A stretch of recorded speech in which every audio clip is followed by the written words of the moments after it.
біздегі айтатын сөзіміз. Қазақтың ата жауы, қазақ халқын 30 жыл бойы құлдықта, езгіде ұстаған Нұрсұлтан Назарбаев, менің қойған атыммен атағанда Нұрғауын, әлі тірі екен. Осы әлгінде ғана бұрынғы елбасының хатшысы Үкібайдың твиттерде жазған мәлімдемесін Азаттық радиосы жазды.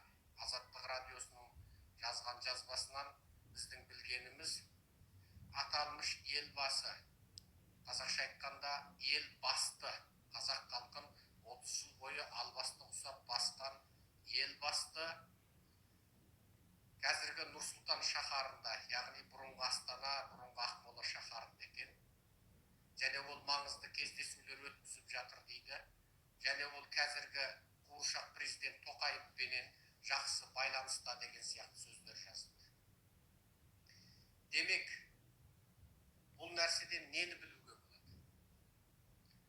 Шал кеткен жоқ.